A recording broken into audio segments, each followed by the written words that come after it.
Bahasa Provinsi Bali, melayani dengan cinta.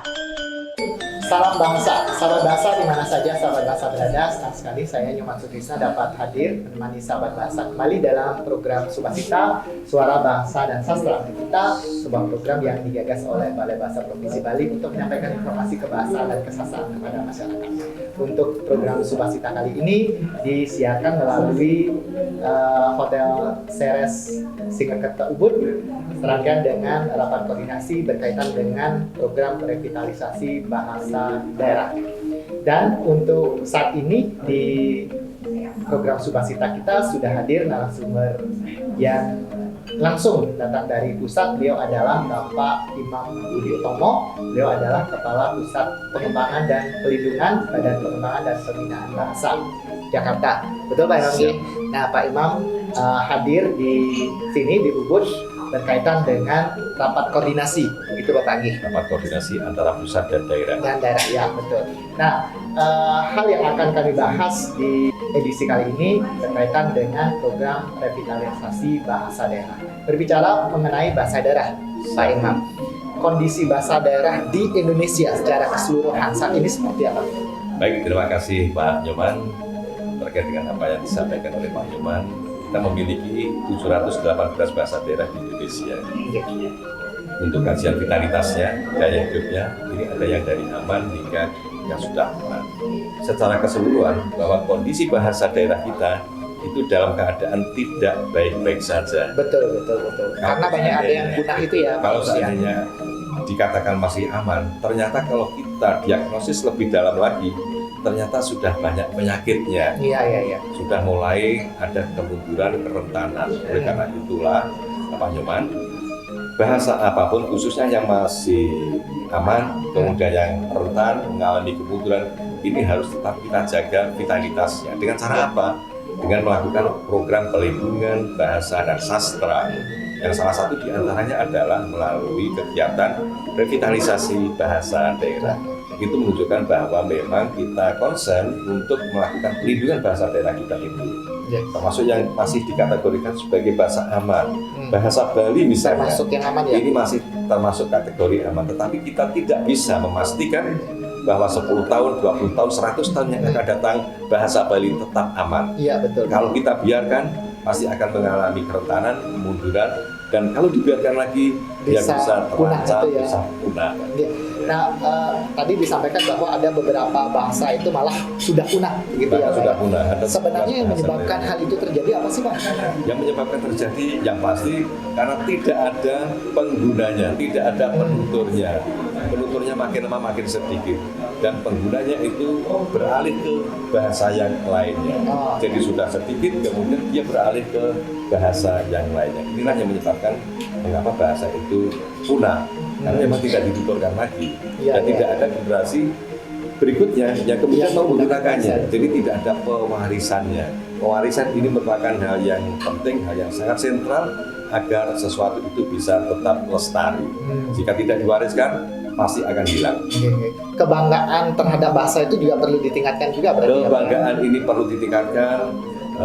Kebanggaan kemudian yang berkaitan dengan sikap bahasa, ya, betul, ini yang perlu bahasa ditumbuhkan, bahwa kita harus memiliki sikap yang positif.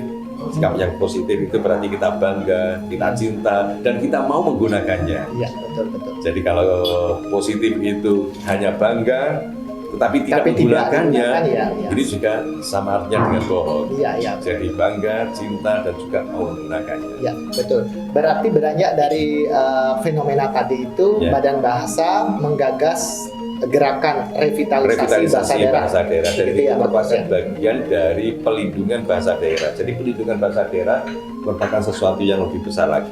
Yang di dalamnya ada konservasi, kemudian ada revitalisasi.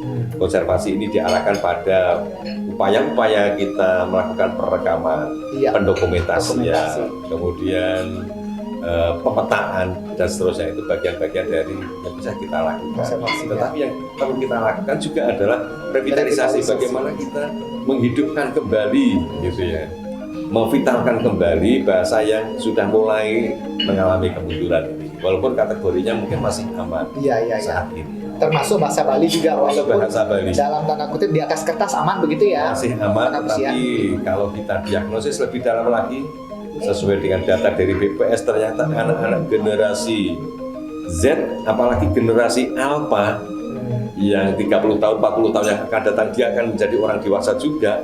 Jika dia tidak menggunakan bahasa Bali, yakinlah bahwa bahasa Bali 50 tahun yang akan datang juga akan mengalami penurunan yang sangat drastis. Iya, Gitu. betul. Nah, kegiatan revitalisasi ini kan kegiatan untuk tahun kedua ya Pak Kapus ya? Ini merupakan Se-Indonesia. tahun kedua untuk di Bali. Oh ya, untuk di Bali kedua, kalau di Indonesia Untuk yang di Jawa Barat ketiga. tahun yang ketiga. Oh, betul. Yang di Jawa Tengah tahun ketiga, di Sulawesi Selatan tahun yang ketiga.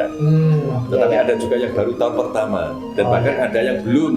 Untuk yang tahun datang akan kita laksanakan. Kan setiap tahun selalu bertambah bahasa Akan bertambah bahasa yang kita ya? revitalisasi, jumlah wilayahnya juga akan kita tambah, baik provinsi, kabupaten, kota yang melaksanakan revitalisasi. Iya. Dan kebijakan dari Badan Bahasa adalah bahasa yang sudah kita revitalisasi ini jangan ditinggalkan, Iya, betul. tetapi harus tetap dilakukan kegiatan berikutnya lagi. Tidak hit and run begitu Tidak ya? hit and run, tidak pukul dan lari. Jadi Iya, hanya iya. sekali dipeluk kemudian ditinggalkan lagi. Tetapi sekali dipeluk benar-benar kita peluk, kemudian yang bersangkutan atau bahasa tersebut menjadi benar-benar vital.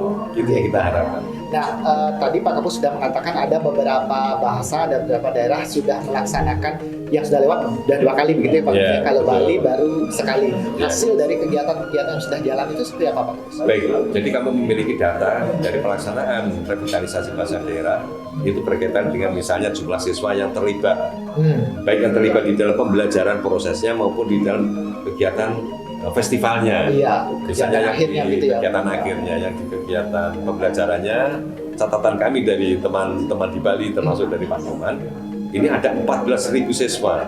Yang Nah, ini terlibat harapan di sana. kita ini akan kita tingkatkan lagi. Setidak-tidaknya tahun 2023 ini nanti ada 20.000 siswa yang terlibat. Karena jumlah siswa yang akan kita tingkatkan, kuantitasnya, Ya. jumlah gurunya yang terlibat akan kita tingkatkan, sementara anggaran dari Balai Bahasa ini kan tidak meningkat.